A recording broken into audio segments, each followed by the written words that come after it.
Hey everyone. I'm trying. I'm really trying, but for 2 weeks in a row I've forgotten my hashtag FF Follow Friday shout out.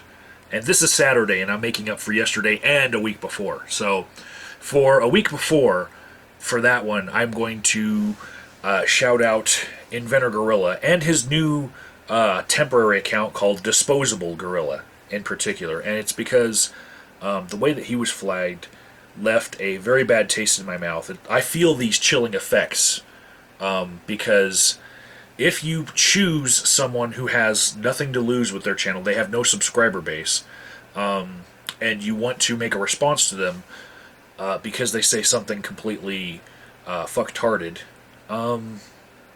you run the risk of being flagged down because they have nothing to lose and you have everything to lose if you build a good subscriber base. So after your first 200 or 300 subscribers, you start to only respond to other YouTubers who have as much or more to lose by starting a flagging war.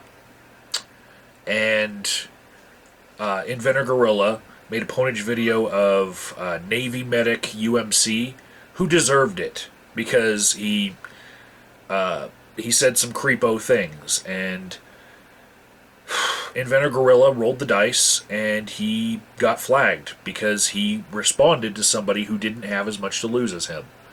And there's so many people here on YouTube that can just shut their channels down and they won't even, be on YouTube that you could ever find them again, ever, because they just start these really small channels and they're just flash in the pan people. They've got nothing to lose, and they'll flag you if you're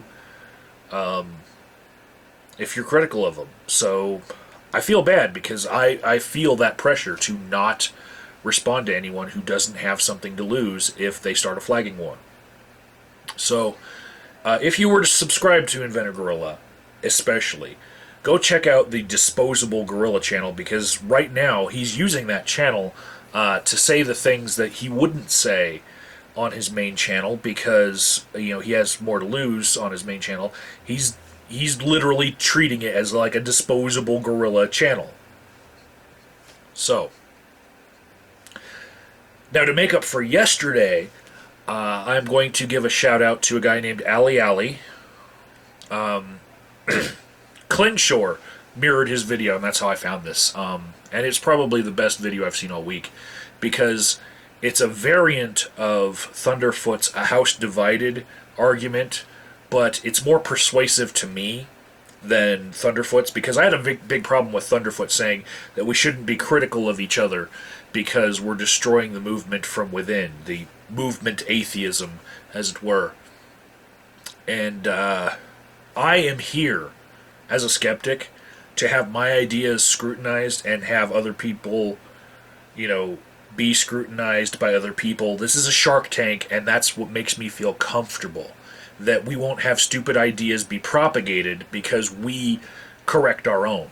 So I didn't agree with Thunderfoot pretty much at all when he made that video. And the Thinking Atheist, when he had Thunderfoot on his podcast, said similar things, and again, did not agree with that at all. In fact, I have videos on my channel about that and my disagreements with that, because it kind of stifles self-criticism for people in movement atheism. Now, Ali is making a slightly different argument, which I found very good.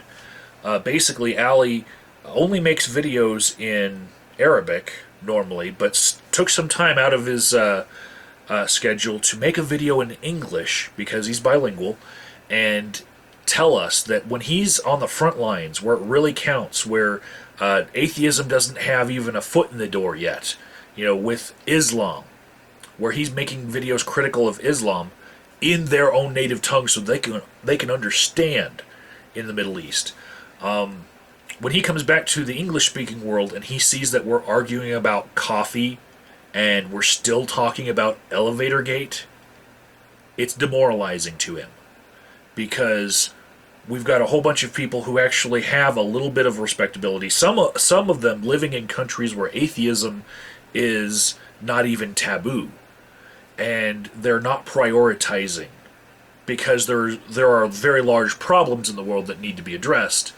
And so, although I still think that we need to be critical of each other on important things, I am very much persuaded, especially after hearing about elevator gates so goddamn much, and it just will not die. I'm going to leave a link to Ali's video. You might subscribe to him. You might not, because he makes most of his videos in Arabic, and you're not going to understand him anyway. But this one video I would definitely check out, because it really puts things in perspective. Also, Follow Friday shout out extra. I'm going to point out 2 books because these speakers are coming to my town, and I will be filming them at the end of February. This is Katherine Stewart's book, The Good News Club.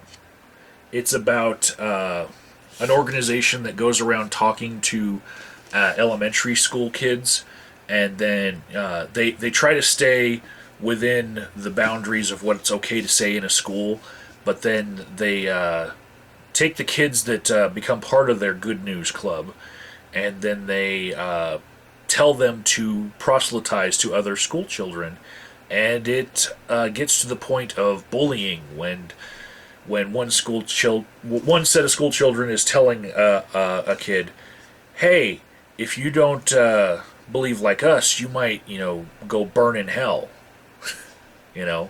What's the difference between a kid saying, "If you don't do and think as I say, I'm going to set you on fire," or "If you don't do as I say and think as I say, my God is going to set you on fire later"? What? There's so much of a difference in the way people see the two things, but they're not that different. So, yeah. Look for my video towards the end of February, early March, because I will be filming a panel with Katherine Stewart and Eric Cernyar and Sean Faircloth, my other book that I'm shouting out to you guys. It's Attack of the Theocrats. And Richard Dawkins will also be part of the panel, as well as he has written the foreword to this book. So, 2 books that you can check out. I'll leave links in the description box to where you can find them on Amazon. But the talk at the end of February will be awesome. I'm very much looking forward to it. Links to everything in the description box.